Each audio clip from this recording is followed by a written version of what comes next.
The opinions expressed by the host and guests on Where Did the Road Go are their own and do not represent those of WVBR or its management. Our aim is to explore the fringe, lost civilizations, alternative science, the paranormal, and much more. Join us on the web at wheredidtheroadgo.com, where you can send us questions for our live or future guests via email or the live chat room. And remember to subscribe to us on iTunes. And now welcome to this week's edition of Where Did the Road Go? I am Soraya, your host for tonight and every night on Where Did the Road Go? Before we get into our interview for tonight, I'd like to remind you to take a look at our YouTube page, because all the shows are up there, but you may be listening to this show on the YouTube page, in which case you already know this. But for those of you who don't, who you're downloading the podcast or have an RSS feed or iTunes or Stitcher or whatever, both on our YouTube and our Vimeo page, we're going to be adding more and more video content. Right now there are 2 interviews up talking about some people's personal stories. The first one with a guy named Dave, who I've known for a while, and can personally say and attest to his honesty and his down-to-earthness, I guess you could say. He speaks of a near-death apparition, I guess you could say, an apparition of his brother, and in a haunted house he used to live in. And last night I uploaded an interview with a few of the guys from a band called Hangman's Heart, talking about some UFO encounters they had. And again, the same with Hangman's Heart, I've known these guys for a while, and I can attest to their honesty and their level-headedness.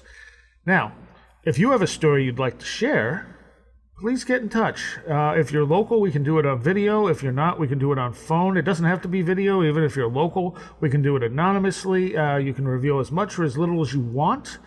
You can contact us through the Facebook page, or you can email us at contact@wheredidtheroadgo.com. And all that can be connected, including the email. You can find it all on wheredidtheroadgo.com. So that's number one. There's going to be some other stuff coming up. A lot of people have asked me about my own personal experiences and to expand on them a bit, so that's going to be added in there as well. I'm going to do a few videos in the locations where things happen to me. I am working on a book which will be available eventually. I really don't have a time frame for you, which will encapsulate a lot of those experiences and what I've made of them over the years.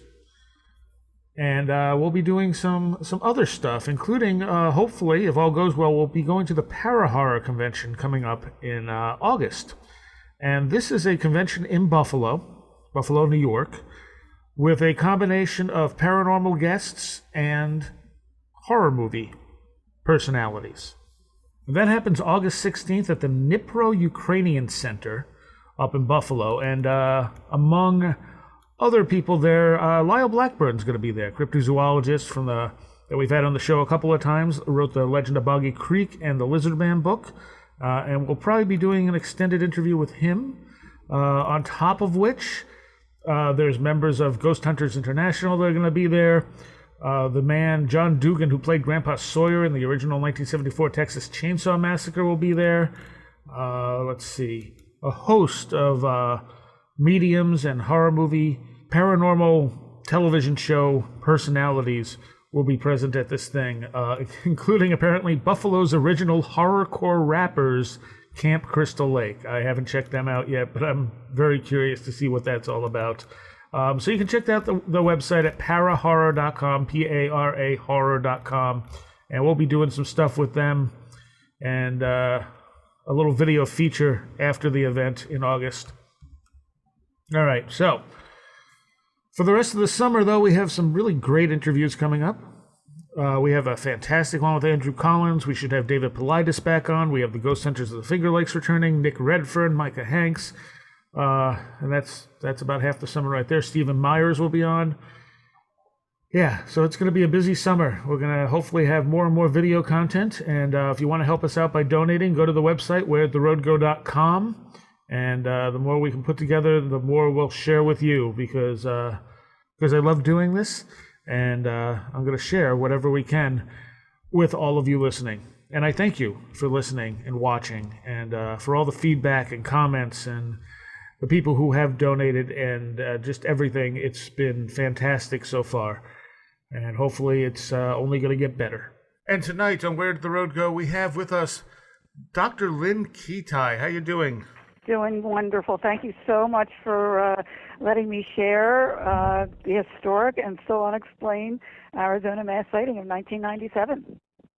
Yeah, so this is easily one of the most well-documented, well-known UFO sightings probably in history. It is.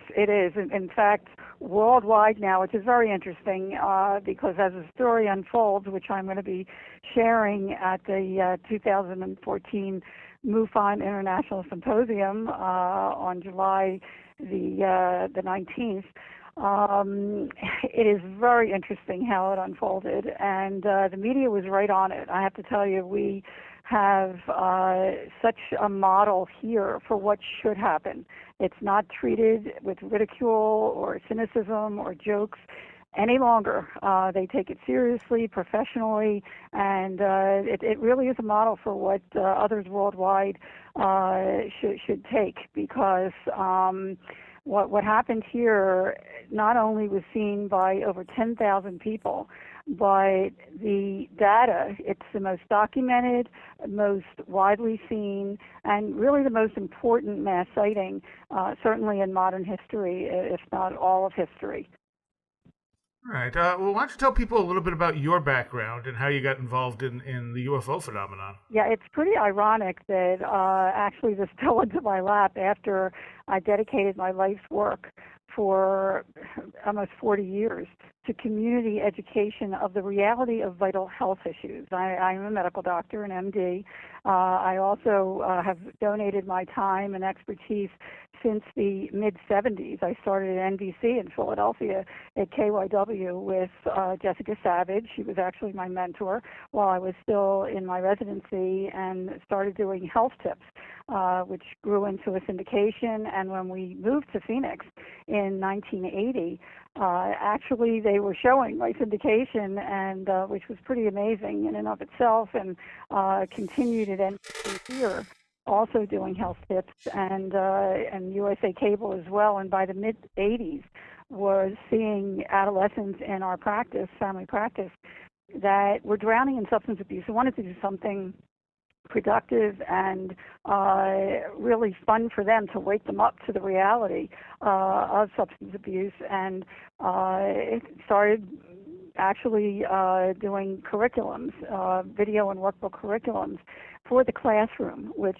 by the way, also had AIDS and teen pregnancy that was so successful, and they've won all kinds of awards, and now being distributed internationally by Discovery Education. So by 1997, I have to tell you, I really had a big background in community education worldwide, but I had no education in this topic at all, had no interest, had nothing, really. I mean, I actually stayed away from it because of all the horror stories. We get into that in the documentary, and also in the book, on how we're so inundated with threat, and harm. But I really had no interest. It just, and bringing up two young boys to be productive, caring adults, which they are, that I really didn't have time for it. And here in 1995, 2 years before the mass sighting, and this is really important in the whole storyline, because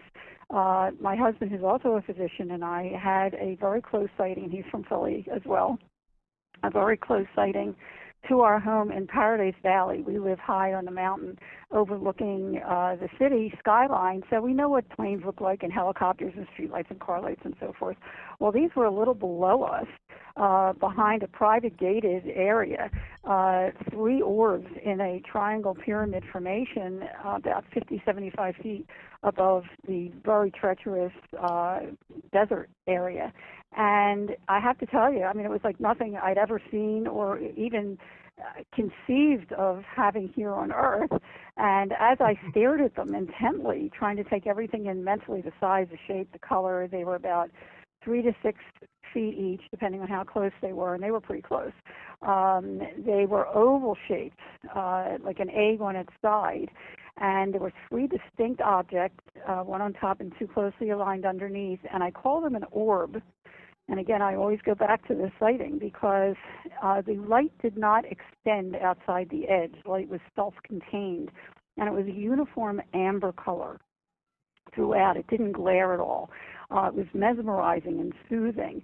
And I thought to myself, if I don't get a picture of this, no one's going to believe it. And I go running to the closet to grab my camera because I collect sunsets, and I have some UFOs and sunsets too on the photo page. If anybody wants to check out the photo page on the phoenixlights.net, www.thephoenixlights.net, Phoenix Lights Network website. It's a pretty unique collection, and I have these pictures as well because as I'm going to grab my camera, my husband calls me back. He says, "Get over here quick, one of them is disappearing."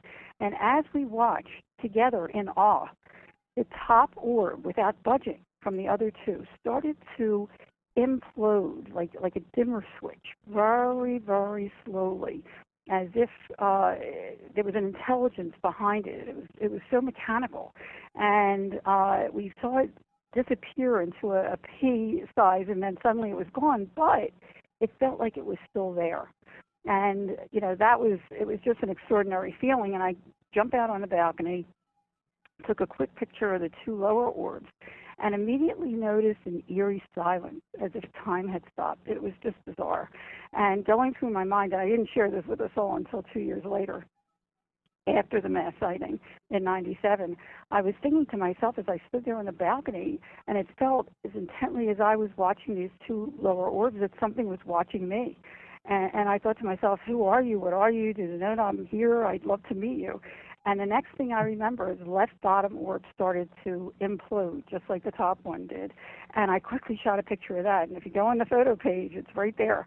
It's an amazing picture because I happened to catch this in progress. One half disappeared and one's still there.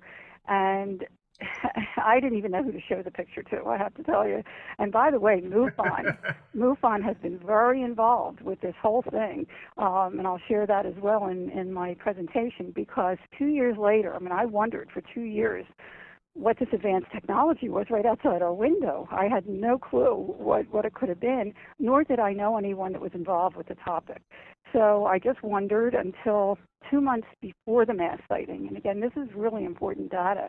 And I always say the data speaks for itself. Just look at it. Because 2 months before the mass sighting, suddenly these orbs started appearing after not seeing them for 2 years. And we have one wall of our bedroom is a window. So whenever we're in the bedroom, whatever turns up out there, we get to see. And we didn't see anything even remotely similar to these orbs until 2 months before the mass sighting, when, again, I saw 3 orbs in a row this time, far west. And I'm thinking to myself, wow, they're amber, they're big balls of light in a row, equidistant row. And they hovered for minutes. I thought strangely similar to 95. And I watched each one as it imploded from the outside inwards again, right to left, and they were gone. Well, the next night, my husband was at a medical board meeting. He was on several hospital and medical boards. And I noticed the same 3 orbs at a distance, but now they're in front of South Mountain where the airport is.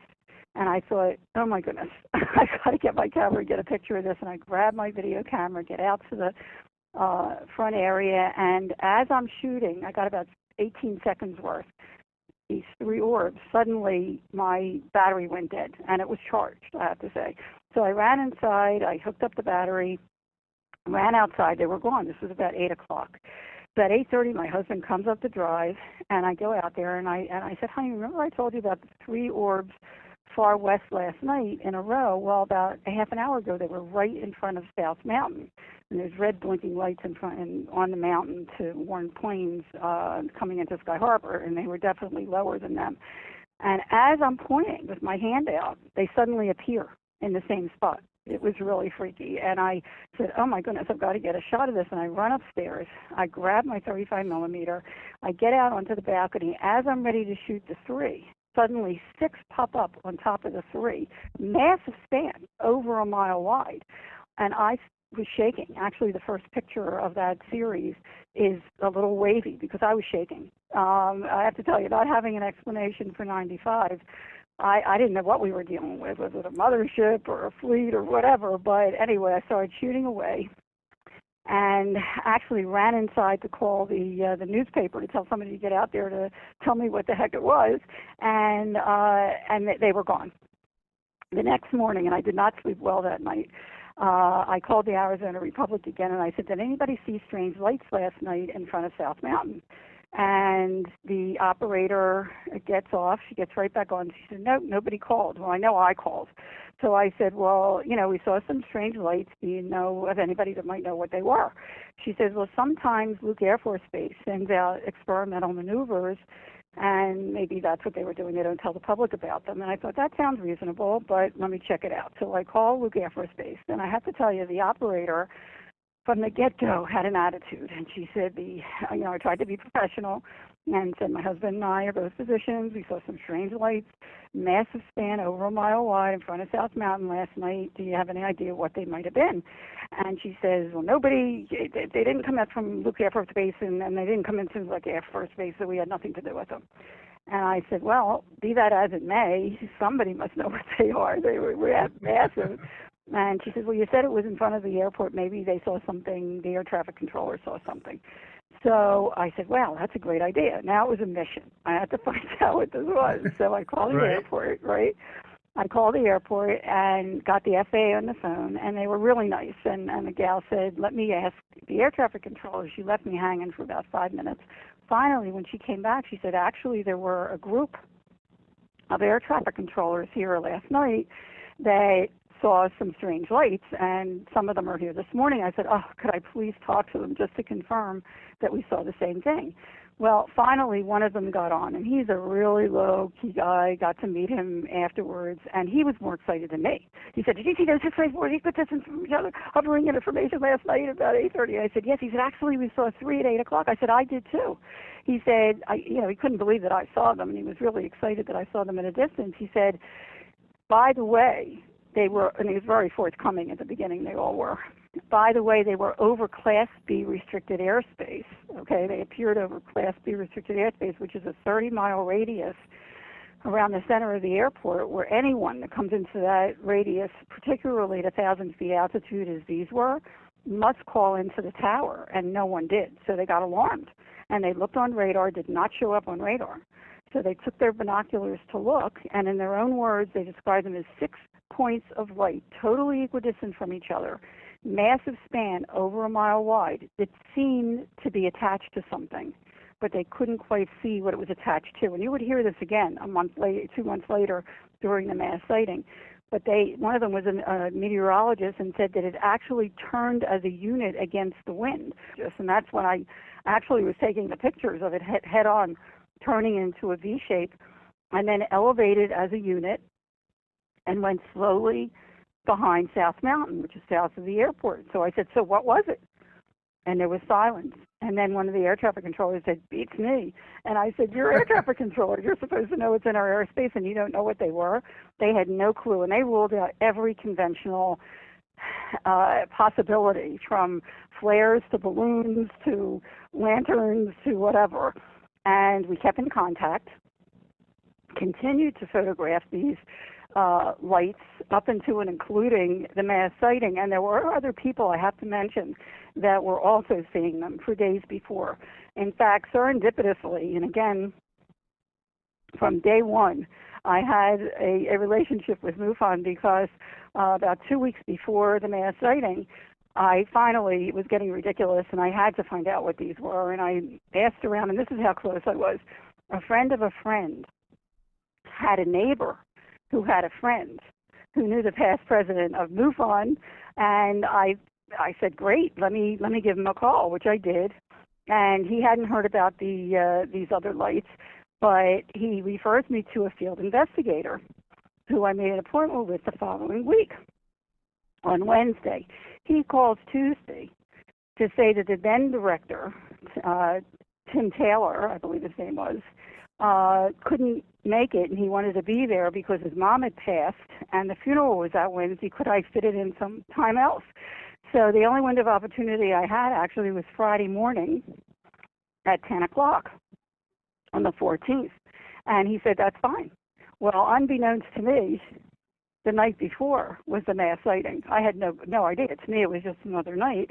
And what was really interesting is that the same exact formation. Actually, I saw one lone light about 8:20, and that's when calls were coming in from Paulden, Arizona, the first official call, even though we found out much later that people were seeing them from 3 o'clock in the afternoon that day. And actually, the day before, I should mention this, on the Navajo Nation, they had a big sighting up there, which was very interesting, by the way. Oh. But at any rate, about shortly after 8 o'clock, there was a call, the first official call that the media would talk about, from a retired police officer in Paulden, Arizona. And that's when I was seeing this one lone light far west. About an hour later, I see one lone light far south. And that's when people were seeing these phenomena far south near Tucson. And it was shortly after 9:30, I see the same exact formation pop up in the same exact location as 2 months before. Run outside with my camera. By the time I got it focused, I ended up getting 3 points of light, like the end points of a giant V or triangle, over a mile wide. And I was really excited that I had gotten something on video to show the MUFON researcher, investigator the next day. I walk in to his house at 10 o'clock in the morning the next morning. The first thing he says to me is, did you see the big sighting last night?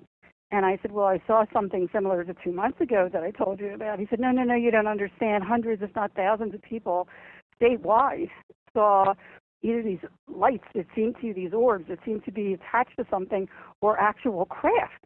And NBC was coming to interview him in a half an hour. And I said, whoa. I used to do health reporting for NBC in the early 80s. They might recognize me, I don't know, but that doesn't matter. It's not about me, it's about the data. And it's never been about me. It's always been about the data. I said, you know what? I'm out of here. I don't know if it's military or a hoax or whatever, but it doesn't matter. Take a copy of my video and please share it with whatever media you would like to share it with. Well, what's really interesting, I left and I called the air traffic controllers, and they had also seen the same thing at the same time that I did the night before during the mass sighting over Class B restricted airspace again in the same place, which was pretty amazing. And in the meantime, I was watching out to see what would happen with the news, and I was getting calls all day long, but I just was not interested in getting involved at all with the media. And by 4:30, the first newscast of the day, my video was plastered on every news station. It was unbelievable. I have to tell you, it was really exciting because not having an explanation, I mean, here thousands of people had seen what I was looking at, not only witnessing but photographing. And something really spectacular happened that night. And I tried to keep track of every media report. By the evening news, by 9 o'clock, 2 other videos had come forward, and they were pretty spectacular, even more spectacular than mine. One is an arrowhead, and all you have to do is look at the video. Those lights are attached to something. And then that video and my video, by the way, were shot before 10 o'clock. After 10 o'clock, there were 2 videos that were boomerang videos. Now, they have come under fire for being flares, but that's a whole other story because what happened after that, I have to tell you, the TV media was right on top of it. I mean, they covered these things for months, and there was no investigation, no explanation. In fact, it wasn't until a week after the mass sighting where I'm looking at another news report, and they're interviewing a fella who was right here in Tempe, which is right near ASU, at Village Labs, Jim Delatoso, who had this computer lab. And he also, on the side, analyzed video and pictures of UFOs for like 20, 30 years, and he was showing from his vast database the same exact thing that my husband and I saw, these orbs in triangle formations from all over the world. That was the first I heard of it, by the way, from Russia and UK and Belgium. And I mean, there's such a history of these similar phenomena, and that really blew me away. And at that point, I knew something was going on, and it really sent me on a journey for the next 7 years, which I stayed anonymous, but I kept a journal every single day because I was searching for a logical explanation of the history of these phenomena, similar phenomena worldwide, of media reports as well as witness testimony, and ended up with a 750-page journal. and finally had to decide, what am I going to do with this? And you can only imagine, as an educator and also as a scientist and as a physician who knows that other people must experience things, and most things can be explained. Most anomalies can be explained. Only a small percentage cannot. But when somebody has an experience that is extraordinary, it's real to them. And if you don't share it, it festers. It's not healthy. So that was another component that I had to consider, because I experienced it too, up close and personal, and actually photographed it. I couldn't be talking to you now, by the way, if I hadn't photographed what I did, which I went to extreme lengths to have explained to me at university level, at military level, and to this day, I have to tell you, nobody can tell me what they are. They can tell me what they're not, but they are true unknowns. So I have actually the only 35 millimeter of the Phoenix lights to this day that we know of, and one of the handful of videos, which is really the only one that has been authenticated by Navy optical physicist Dr. Bruce Maccabee, as well as Brooks Institute of Photography and U of A, University of Arizona Optical Science Department, and others, as a true unknown. So what do you do with that, right? So after 7 years of soul searching and a 750-page journal later that I condensed into the best, most compelling data, 250 pages of the most credible data that I had compiled, finally, I thought to myself, I cannot stick this in a drawer. It is what it is, and I came forward in 2004 and continued to document media reports, by the way. But once I came forward in 2004, you can only imagine. And I had gone back to work. By the way, I pushed my whole medical career aside for 4 years and went back to work to help put our younger son through medical school as a chief clinical consultant at the Arizona Heart Institute Wellness and Imaging Center while I condensed the book. And when I finally came forward, I was just overwhelmed with the positive response when people actually looked at it, which was amazing. And because I really tried to do the homework, not only for myself, but for others, and I haven't stopped. Were you worried about coming out publicly? Were you worried about being ridiculed for it? Oh, are you kidding me? I mean, look, I'm a medical doctor, pristine reputation, and actually very accomplished in the medical field as well as in the medical communication field. And it was really taking a huge jump and a huge step to come forward. I didn't know what the reaction would be. It certainly was in 97. And even leading up to 2004, in that period of time, and I'm going to be showing how the media changed here in Arizona, because even though the TV media was very open, and especially when they found out, because they used to call the person who Village Labs had named the person who had the pictures Dr. X. Nobody knew who Dr. X was until I came forward in 2004. What was really cool was that when I was doing health reporting in the early 80s here, a lot of the people I worked with were just starting out. And when I came forward in 2004, now they were the head of the news department at CBS and the head of the production company at ABC. And it was like, your Dr. X will come on over. And it was unbelievable from day one. they really embraced me with open arms. The print media was not so kind to many people that came forward, including Frances Barwood, Councilwoman Vice Mayor Frances Barwood, who was the only one. And again, there was no investigation, no explanation. And it wasn't until May that she was in a council meeting and she had so many of her constituents ask her why there wasn't an investigation, and she was only doing her job. She didn't see it. She just was asking on behalf of her constituents why there wasn't an investigation, and she got plastered. I mean, I'll be showing some of the things that happened to her, but I have to say that there wasn't anything that really happened outside of Arizona until June 18th. That front page USA Today article opened our sighting to international scrutiny. We were deluged by media. Overnight, it went viral, and we didn't have social media in those days. This is in 97. This is June 18th, 1997. And every morning show, Peter Jennings, Dan Rather, I mean, it was just overwhelming. I mean, I couldn't believe it overnight. And it was the first that anyone outside of Arizona really heard about the mass sighting.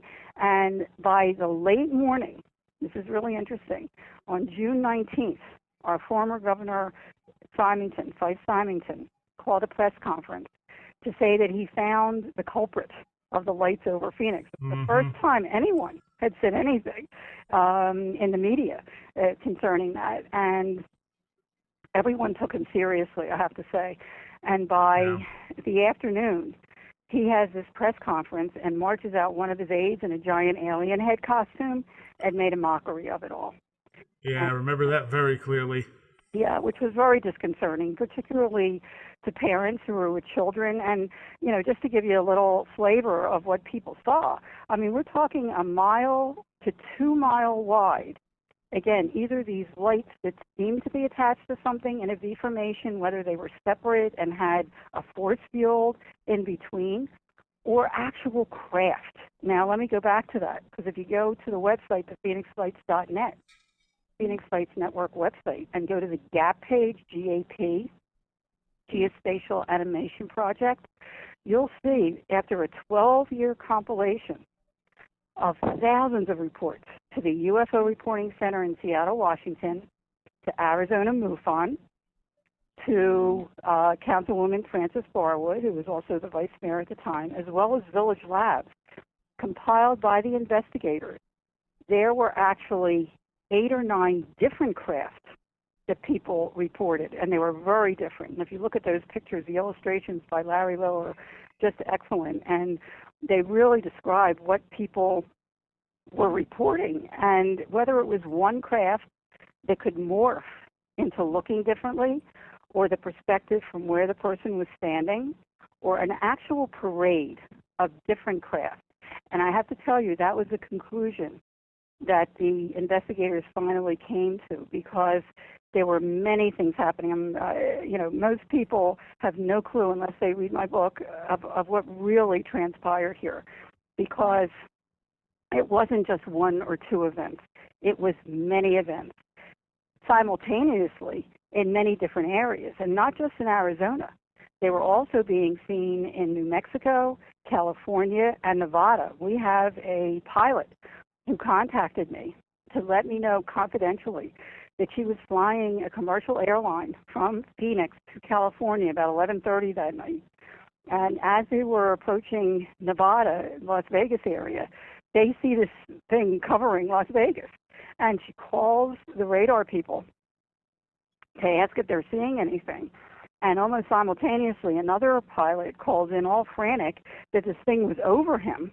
What is it? And suddenly a strange voice comes on the speaker and asks them for, you know, details of what's going on, and it freaked them out. And they said, we really didn't see, we must have been mistaken. And they were freaked that this other voice came on that was very authoritative. About a half hour later, they're approaching California at 30,000 feet, and they had 140 passengers, and everyone saw this. Suddenly, there is a ball of light to one side of the airplane, and they realized that it was a flare.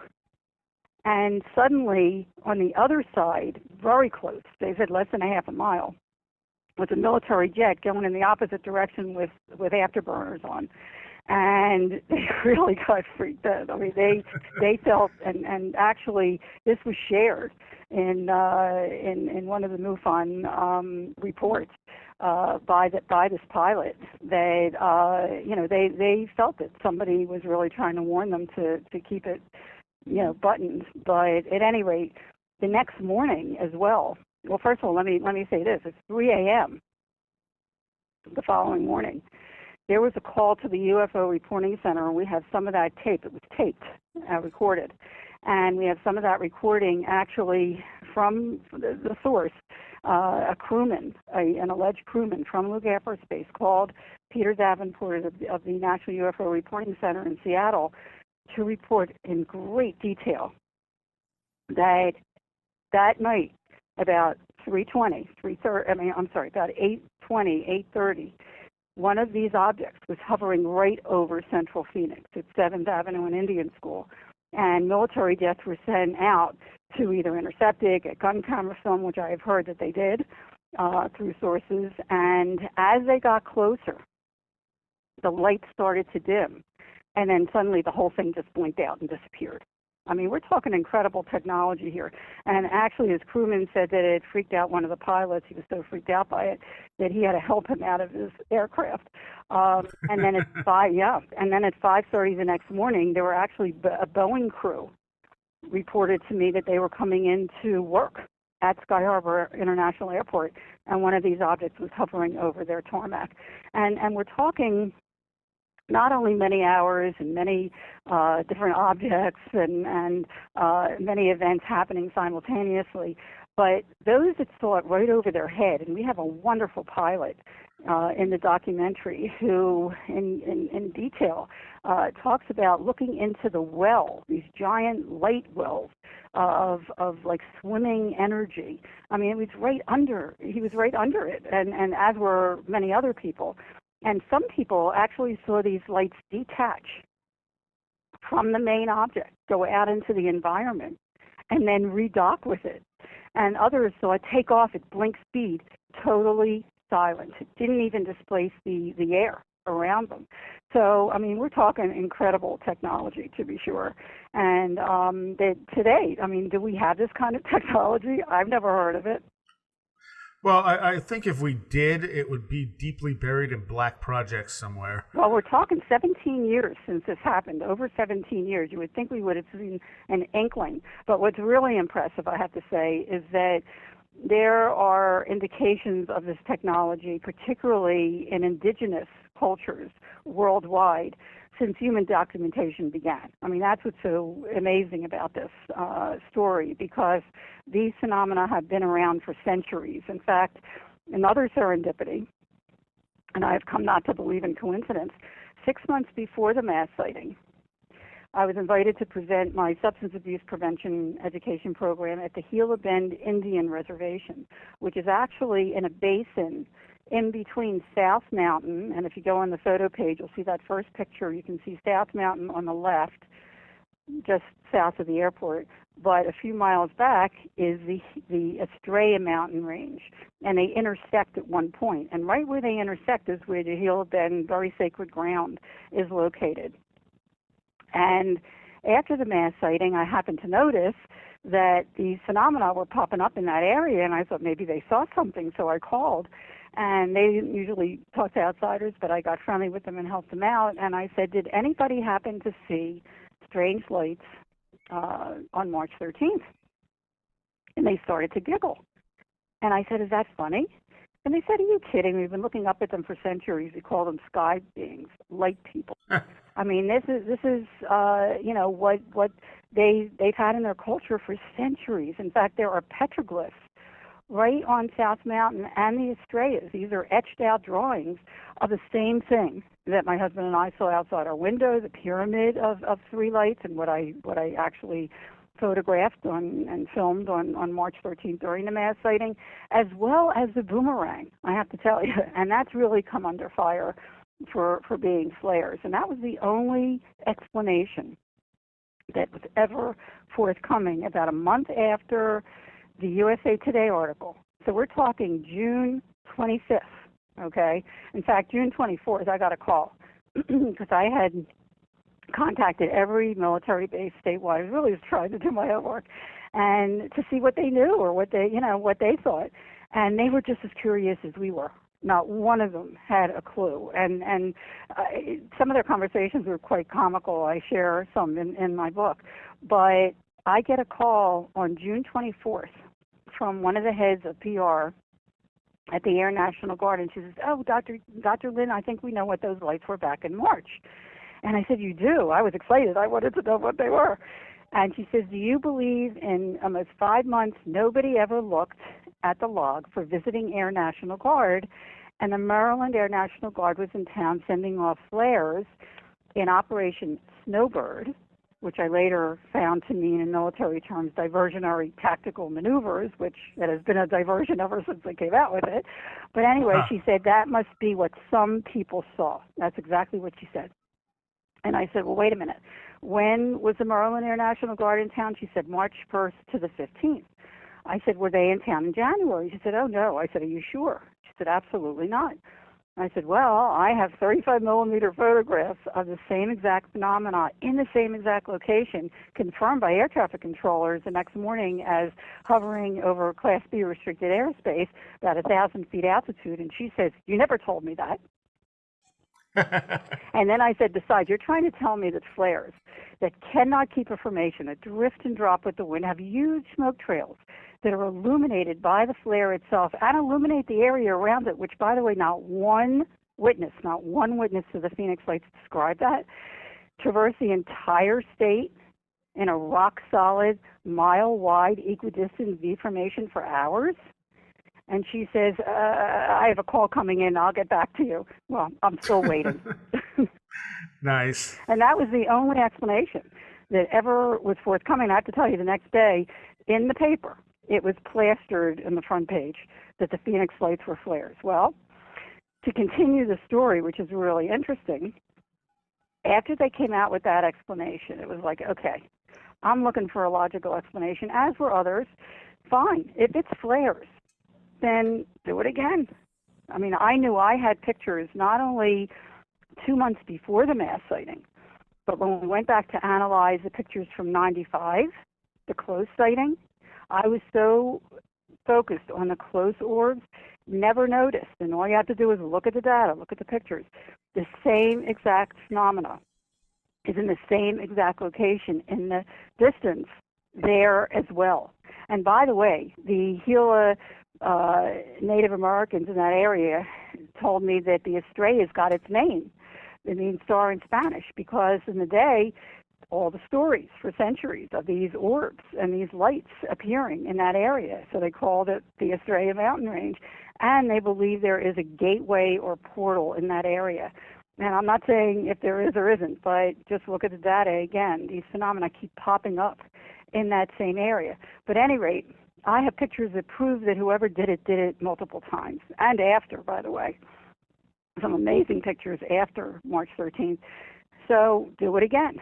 Well, it wasn't until right before the third anniversary on March 7th, 2000, that suddenly 3 Air National Guards announced that they were coming to show everyone the Phoenix Lights.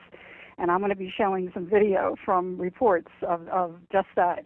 And it was a joke. I mean, it was so different than the real deal that anyone that saw the true unknowns knew immediately that it was definitely not flares. And to this day, it's still unexplained. All right, well, we got to take a quick break. We'll be right back with Dr. Lynne Kitai. The opinions expressed by the host and guests on Where Did the Road Go are their own and do not represent those of WVBR or its management. Join us on the web at wheredidtheroadgo.com, where you can send us questions for our live guests via email or the live chat room. You can also check out our upcoming schedule, blog, links section, book reviews, videos, and links to our Twitter, Facebook, iTunes, and much more. That's wheredidtheroadgo.com. and you're listening to Where Did the Road Go? And tonight's guest is Dr. Lynne Kitai, author of The Phoenix Lights, A Skeptic's Discovery That We Are Not Alone. And you're going to be speaking in 2 weeks at a MUFON conference. You want to tell people a little bit about that? Oh, yes. It's really exciting to me that I'm going to be able to present a whole totally new presentation on July the 19th at 3 p.m. at the MUFON International Symposium. Really honored to be part of this because there is so much more to the story. And one of the really integral components of the Phoenix Light story is how the story unfolded through the media and how the media treats it here in Arizona. Treats all sightings. They really take them seriously. And there's some that can be explained very easily as glimpses or Chinese lanterns or whatever, but there's no more snickering, there's no more laughing. They really do take this topic seriously because we've seen it. And so many thousands of people have actually been involved with the Phoenix Lights phenomena that it has changed the consciousness here. It has really raised the consciousness that something is going on, that something is visiting us, that to date it is still unexplained, and that it's happening worldwide, and it has been happening for not only decades but for centuries. So we're going to get into all that and actually show the reports themselves, which are pretty neat. Okay, and where is the conference? The conference is being held in Cherry Hill, New Jersey at the Crown Plaza Resort. And for anybody that wants to find out about it, actually, if you're on Facebook, you could go to the Phoenix Lights Network Facebook page. I have all the information there. And I hope people visit us as well because we have lots of information to explore and consider, as well as the website, the Phoenix Lights Network website, www.thephoenixlights.net, and we have it there as well in the events page, all the information that you need to get involved. And I hope people come and visit, particularly since my hometown is Philadelphia, which is right across the bridge, and anyone that's listening in that area, I hope they'll come and see what it's all about, because this topic and the speakers that are involved, there's some wonderful, wonderful speakers that are headlining this year, and I hope they'll come and listen and learn, because that's what it's all about. All right. And do these experiences in Phoenix, these Phoenix Lights, have they reoccurred in like waves? Actually, it really, happens periodically. I have to say that, again, if you go on the photo page on the Phoenix Lights Network page, you will see the photo page there, some incredible pictures of these unknowns that have occurred throughout the years. We're still seeing them, and I get reports all the time from people, all around the state that are seeing these phenomena, particularly over Native American land, which is very interesting. They have a lot of activity in the Navajo Nation. Not only do we have a documentary now, which has won over a dozen international film festival awards, and we share some of that in the documentary as well. And astronaut Edgar Mitchell is in it, and he talks about it as well. And some wonderful, wonderful people, 911 police operator and military and pilots and all that good stuff. But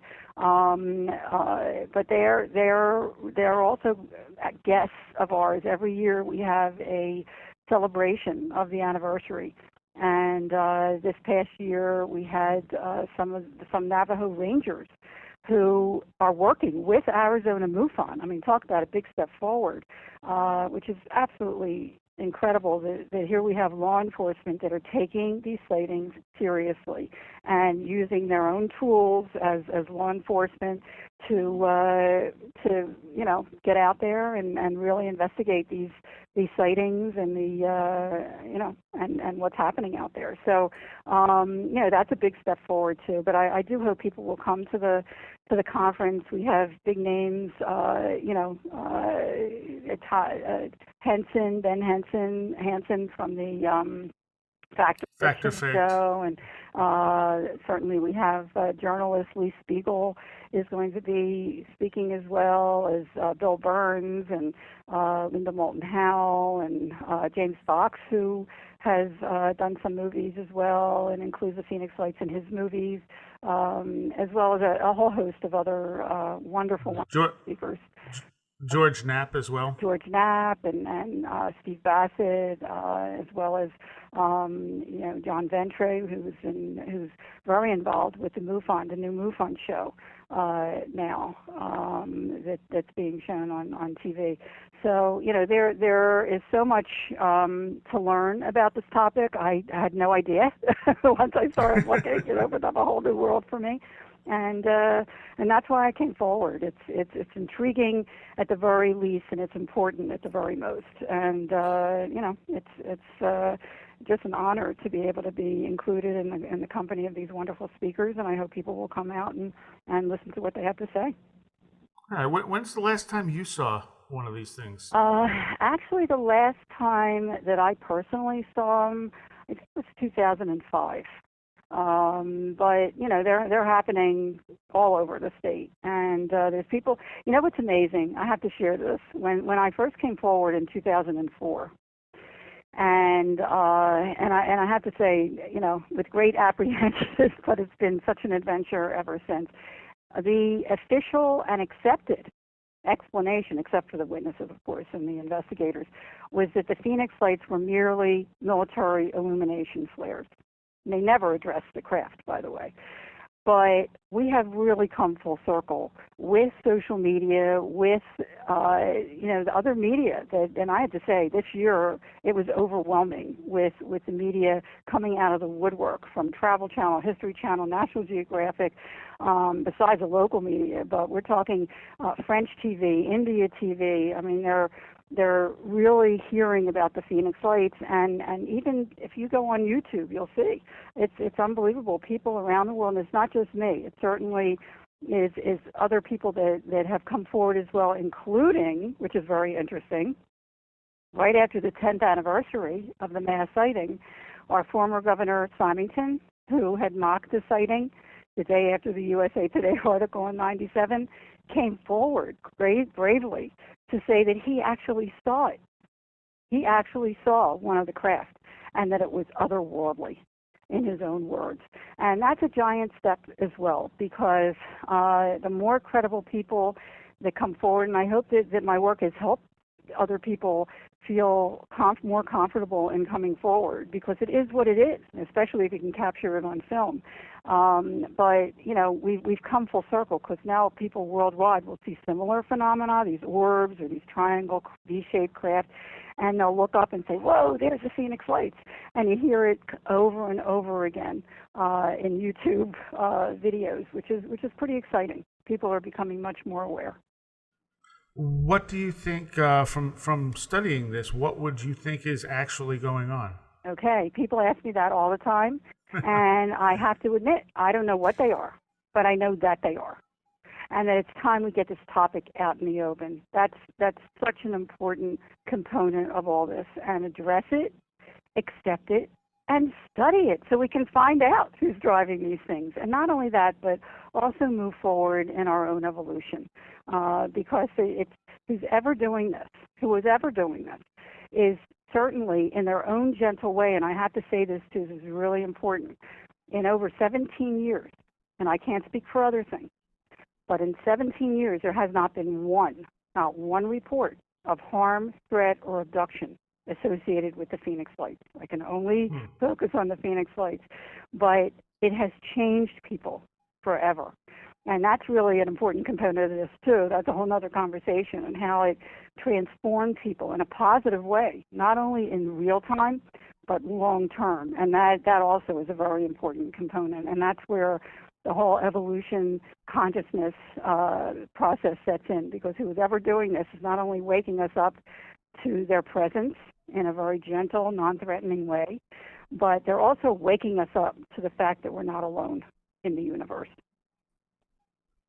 Okay. In your book, you actually make some comparisons to near-death experiences. And Kenneth Ring had written a book back in the late 80s doing the same thing, showing some of the commonalities. What do you make of that? Yeah, that's also a really, really intriguing new road that I went on as I was investigating all this, because a number of witnesses had near-death experiences as children that was reawakened by the mass sighting. And I found that very profound, because I did too. And in my book, I lay it all out there, and I tell about my near-death experience as an 8-year-old and how it changed my life forever. And when I kept hearing this from several of the witnesses, I thought, geez, could there possibly be a connection between all unexplained phenomena, whether it's near-death experience, out-of-body experience, or unexplained aerial phenomena that have a mystical light associated with the experience? And lo and behold, again, when I started looking, I started finding very credible studies being done at university level. The Omega Project at University of Connecticut by Dr. Kenneth Ring. And there's like a 4-inch thick book about the connection, as well as Dr. Raymond Fowler, who did the Andreessen case, as well as a number of others throughout the United States and world that have been studying the connection. And I lay it out very simply in the book. Not only is the experience very similar, whatever the unexplained phenomena is, and I started calling them UPs, a UP, an unexplained phenomena, an UP, because not only is the experience very similar, but the after effect. That is what is most stunning, because the awakening, the enlightenment that happens to an individual who experiences an up experience changes their life forever. The connectedness to the universe and to the earth and to each other is really felt a lot, most times for the first time in their life, at a very, very deep level, and it changes people forever. Yeah, and I think the after effects are definitely really interesting. It's also interesting when Whitley Strieber has reported people having abduction experiences and seeing dead relatives during it. Right, exactly. I talk about that in the book. I mean, there, and Whitley does talk about it as well, is that there is some kind of a connection, some kind of a correlation, which is so intriguing and fascinating and really needs to be studied. So, I hope it'll perk somebody else. In fact, now that the book and the documentary have lives of their own, I am now working and getting back to my true passion on a curriculum for youth from 4th to 12th grade called Out of the Box: The Adventures of Sue, F.O., Field Observer, and Hugh, H-U-G-H, UFO, and he's the alien. And I'm working with wonderful teachers. Kate Hooker is an amazing teacher here in Phoenix, who really has such an understanding of the topic, as well as her middle school kids, and a Disney illustrator, Mar Makis, who just does an incredible job with the illustrations. And we're moving forward with this. This is really going to be groundbreaking, so I'll keep you posted. It's again a gentle overview, just as the documentary is for the general public, for youth, to introduce them to the topic, because they thirst for this knowledge. And it really became very clear after I came forward in 2004 and was approached, after I came out with the book, I was approached by filmmakers, and I wanted to do something so badly visually, but I was working 7 to 7 at the Arizona Heart Institute and doing radio programs like This Into the Night, and Barnes & Noble and Borders book tours on the weekend. And I was invited by parents who saw me at one of the Barnes & Noble presentations to a middle school here. And I walked in, there were 200 students in this auditorium. You could hear a pin drop. And they were on the edge of their chairs. And I realized that there is nothing, and I mean nothing, in our history books about this topic. And that really prompted me to do the documentary, and we started production with Steve Lance, who is an amazing, amazing filmmaker. It was just the two of us. We did it together. And by, this was in May, and by June, we were overwhelmed with just the most incredible interviews. And I had to make a choice, and I made a choice to continue with the documentary. And I have to tell you, I haven't looked back. 12, over a dozen International Film Festival awards later, and now I'm really concentrating on the curriculum. So I'll keep you apprised of our progress. All right. And the documentary, where is that available? The book and the documentary are in stores as well as Amazon.com and Barnes & Noble. Amazon really has the best discount, particularly currently, and Kindle as well, and it's on Nook, and you can get it through our website as well. But the book and documentary are out there, and I hope people will just take a look at it and decide for themselves. Everybody comes from a different background, from a different upbringing, from a different belief system. Some people can't deal with this topic, and some people just don't want to, and that's okay. That's okay. Everyone in their own time. But if you want to learn and grow and see what the Phoenix Lights is all about, I welcome you to pick up the book and the documentary, and to join us on the Phoenix Lights Network Facebook page, and please come to the 2014 MUFON International Symposium. It's going to be great fun. And the book is The Phoenix Lights, A Skeptic's Discovery That We Are Not Alone. What is the name of the documentary? Actually, we have several versions. Oh, okay. The first one is The Phoenix Lights, We Are Not Alone. And the latest one is The Phoenix Lights Beyond Top Secret. And what's interesting is on that particular DVD, I put one of the craft that people described, which blew me away, because it wasn't until months later, when I really started delving into the history, that I discovered that 1 month before the Arizona mass sighting of March 13th, 1997, there was actually a mass sighting in St. Petersburg, Russia, on February 19th, 1997, and a couple people got video, and I'm going to share that at the conference. And one of the videos is identical to one of the crafts that people described in Arizona a month later. So, I don't know, that really got to me. So but that was it's very different. Each light is actually 3 lights, and there's a video from St. Petersburg that's the same exact thing. Wow. Yeah. So what do you think the most misunderstood thing about this is?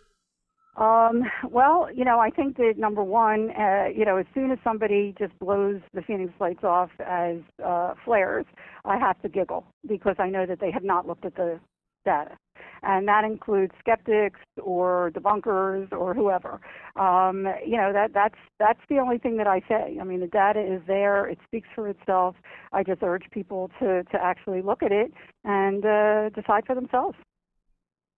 Okay. All right. You have another conference coming up as well? I do. I'm going to be presenting as well at the Contact in the Desert conference in August, and I'm actually going to be getting into more of the consciousness side of the Phoenix Lights and unexplained phenomena experiences.